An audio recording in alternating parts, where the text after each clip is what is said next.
Welcome everyone to today's focus for Thursday, November the 17th, 2022 at 11:29 a.m. Central Time.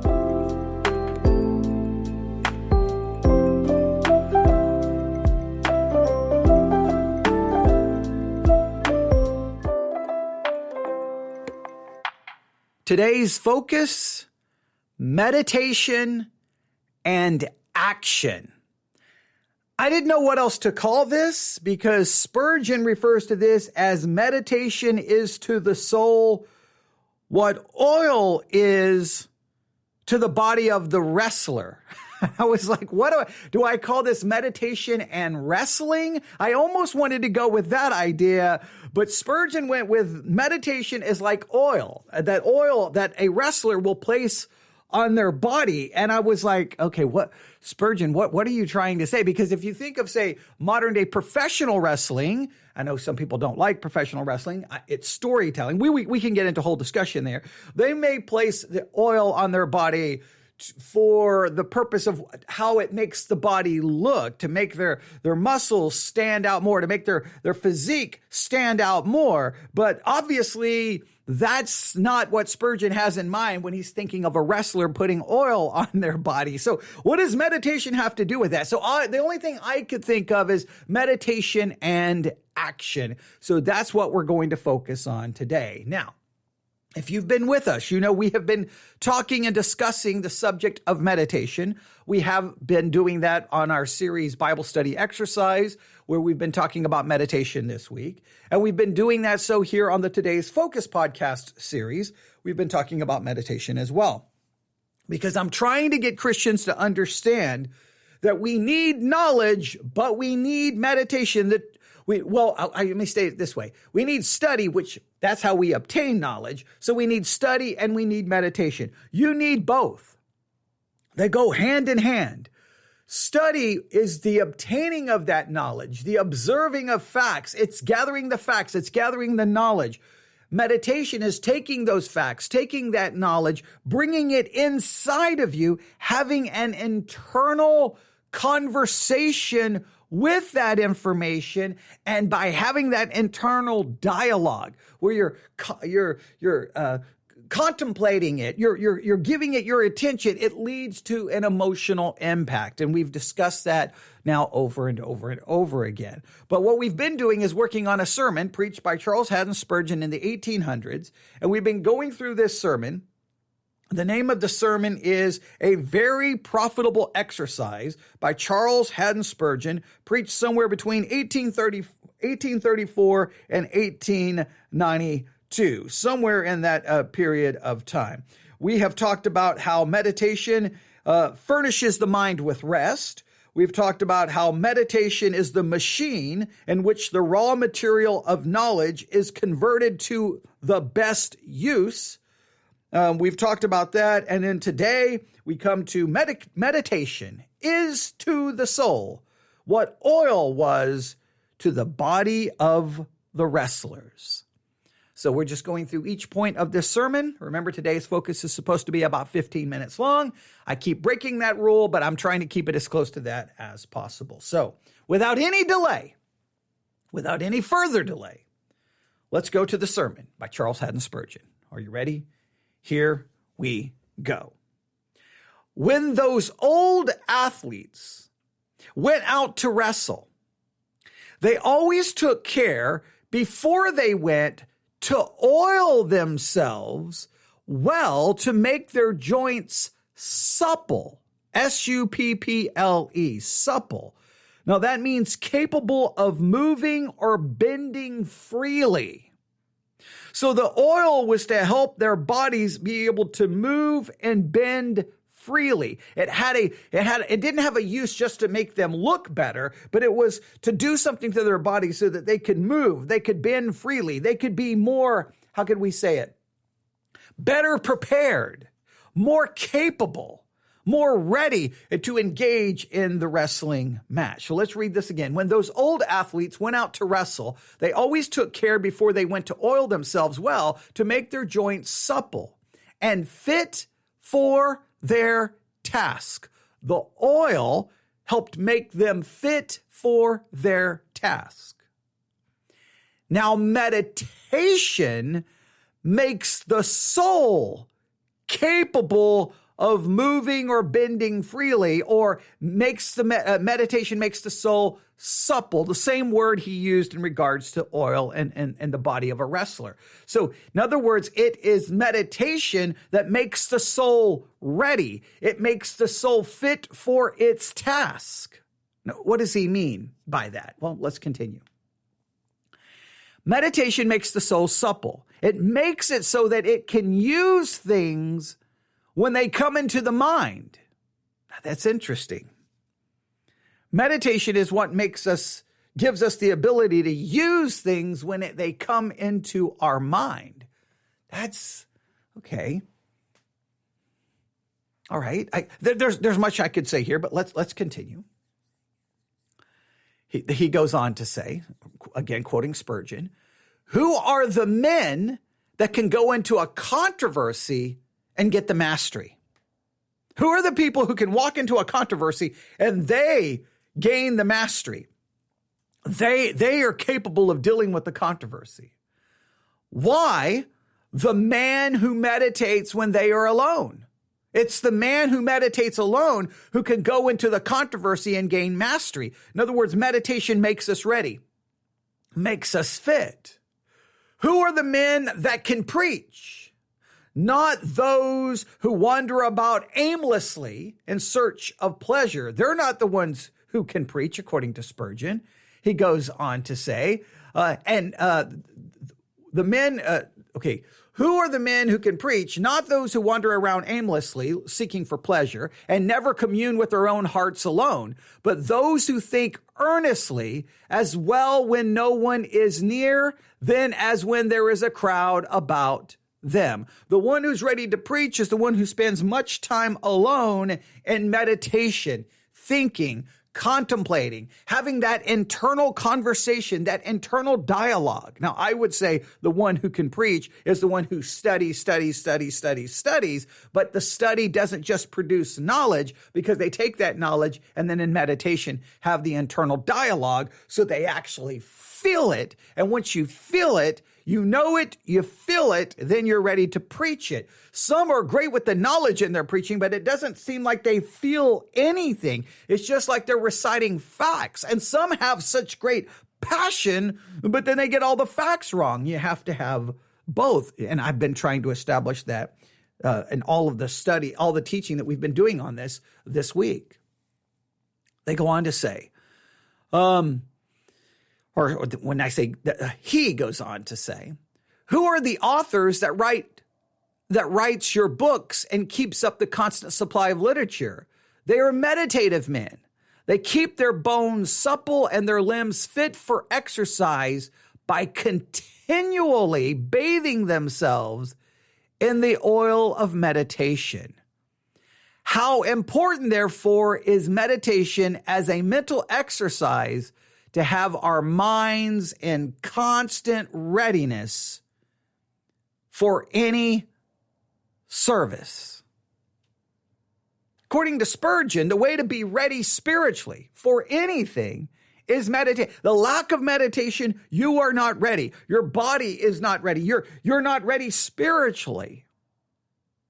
Now, I will argue you have to have the study part, though. See, you've got to have the study element. The study element is you're getting the facts, you're getting the truth, you're getting the information. Meditation then begins, that truth now is released inside of you, and it begins to have the impact, which now makes you ready for any service.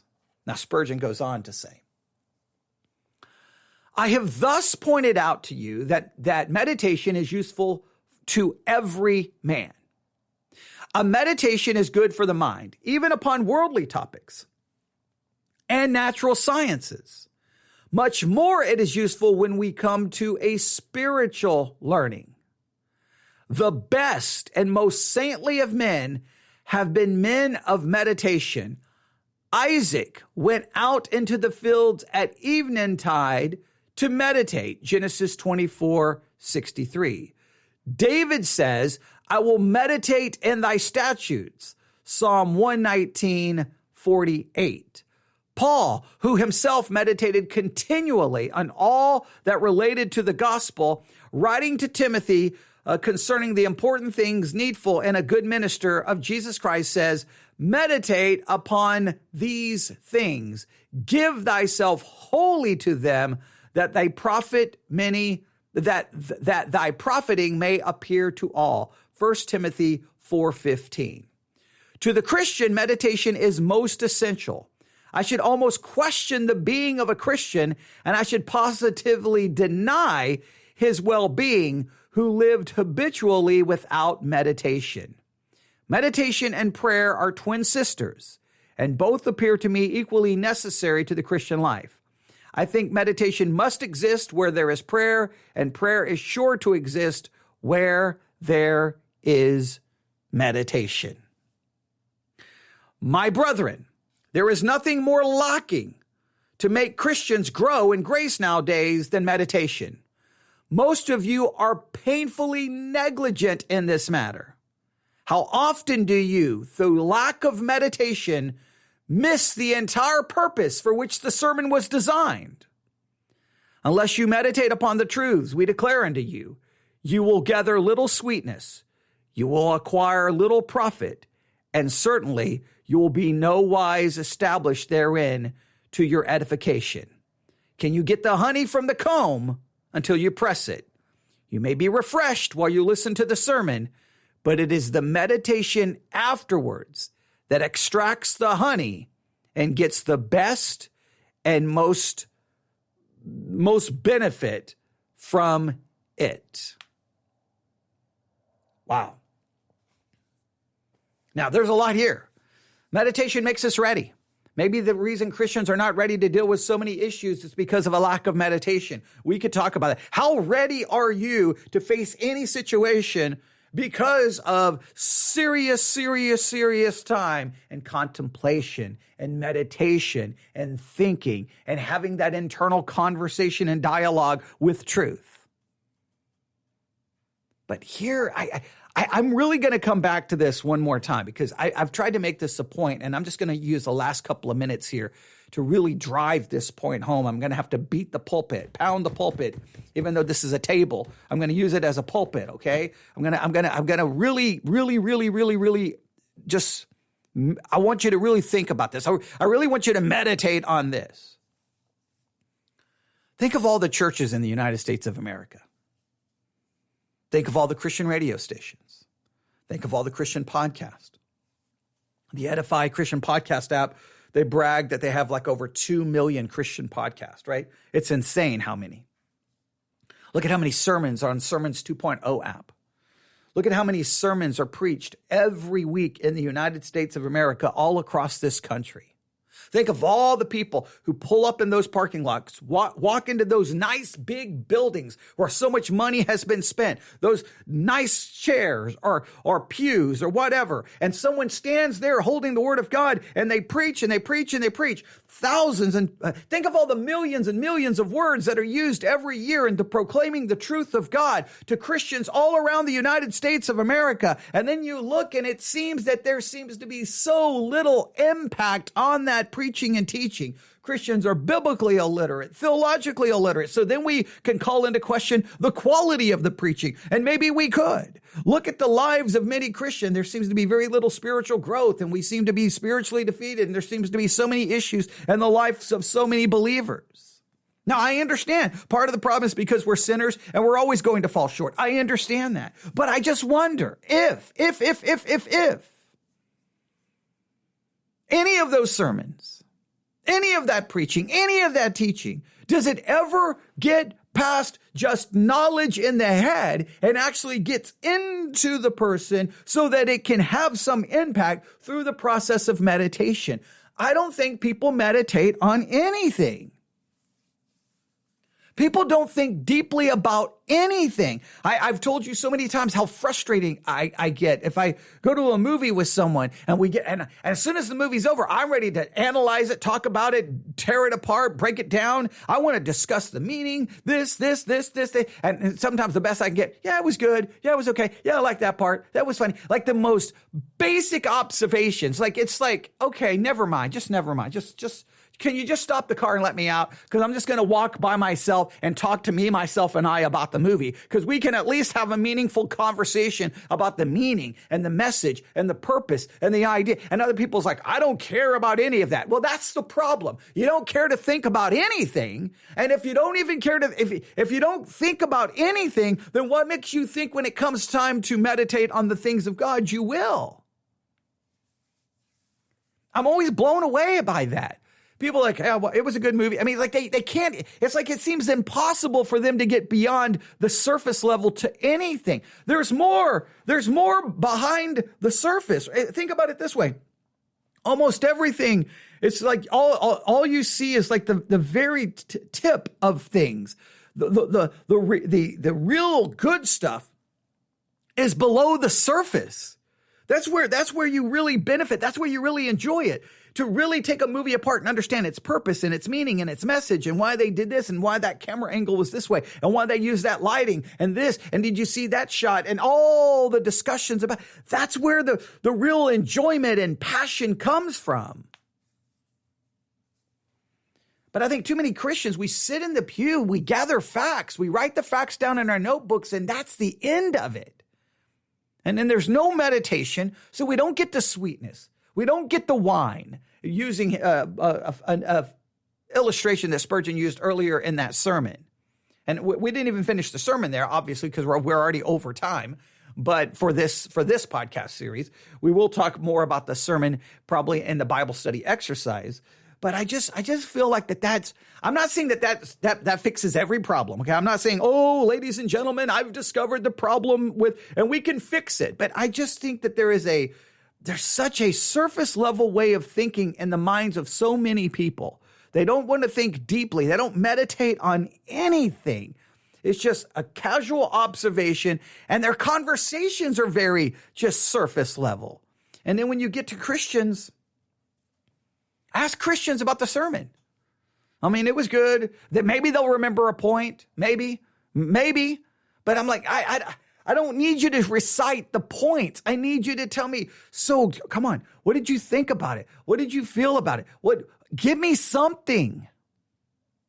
So many times after a podcast,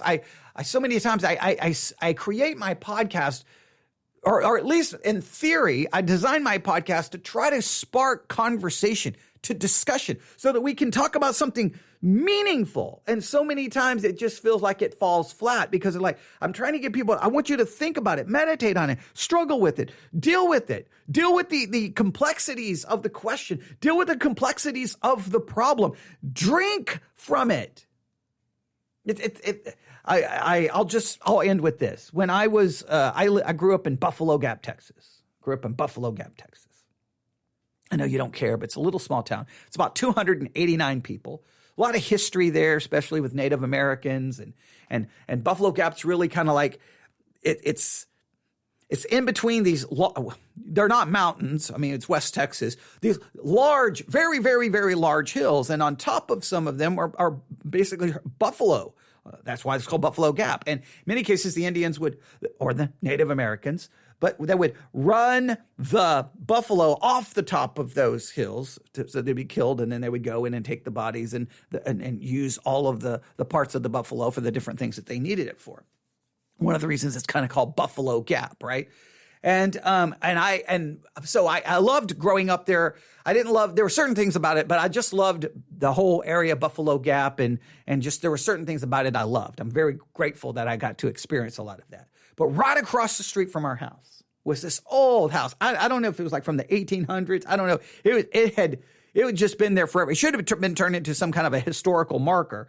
But right next to it was a well. And you could walk to the top, you could look down. There was like a string, right, with a bucket. You could drop the bucket down there, pull the bucket up, and you get this nice cold. It came from like a underground spring. I don't know what it was, but nice, cold, refreshing water, right? You could pull it up. But guess what? You didn't get to the water by standing there at the surface. You didn't get there by standing at the surface just looking at it. I could go look at, I could stand there.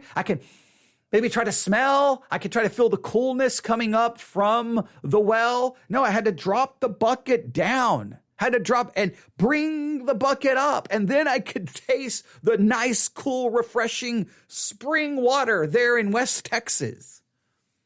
Right? It was really awesome and cool. But that's the problem.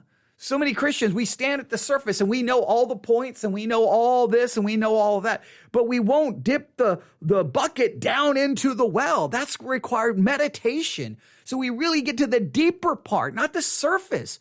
I could run around that well all day, run around it all day in the summer heat of West Texas, where it's 7,000 degrees. Wasn't going to do me any good.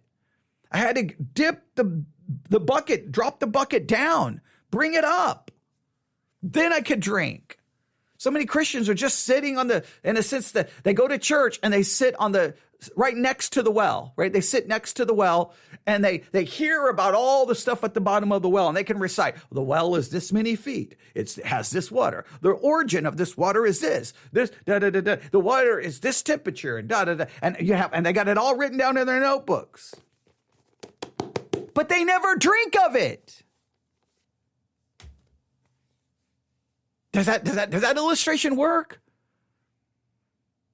I know that that's not Spurgeon's illustration, but he does make a point that there's no meditating, so nobody gets the benefit of it. I gotta think about it. I gotta spend time with it. I hope that works.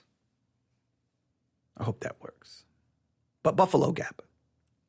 If you're ever in West Texas, the town does not look like it used to. There was something kind of just, maybe I had a kind of a romanticized version of the town in my mind as a child, or as a preteen and as a teenager. There was just, I would walk around the town and I felt like I was either like, I know Tom Sawyer took place in Missouri next to the Mississippi River. I know that, but in my mind, I felt like I was there. I don't know where I thought I was, but it was just, I was transported to somewhere else. Like, even though there was something about the town. It was just awesome. It doesn't have the same vibe now when I go through. I wish people could experience what it was like growing up there. It was just, you could just walk. I mean, it was just so different than other people's experience. I mean, you could walk around 1 o'clock in the morning, 2 o'clock in the morning, 3 o'clock in the morning, all over the streets of Buffalo Gap. You never worried about anything. You never felt there was any danger. There wasn't even a police force. There was no, I mean, it was just nobody locked their doors. It was just a crazy, interesting place to grow up. And it was the history there of the Native Americans, the history of the buffalo, and the buffalo are still there, or at least they were there when I was growing up, because I almost got trampled to death by a stampede of buffalo because I was up where I was probably not supposed to be. And the train tracks were right there. Just a beautiful town. But I'll just never forget the well that was right across the street, right there. You just walked over there, and there was the bucket. The house had been abandoned for, who knows, 300 years, who knows. And you could look inside, and it did feel like something like out of a Western. You almost wish they would have done something with it. There is a historic village there in Buffalo Gap, capturing some of the area. But yeah, I definitely loved growing up there. I didn't like the school, but I loved Buffalo Gap. And yeah, so there you have it. Hopefully that's beneficial. Thanks for listening. That is today's focus for Thursday, November the 17th, 2022. I apologize that we went 24 minutes. I will make sure I do better in trying to keeping them at 15 minutes. But that's today's focus: meditation and action.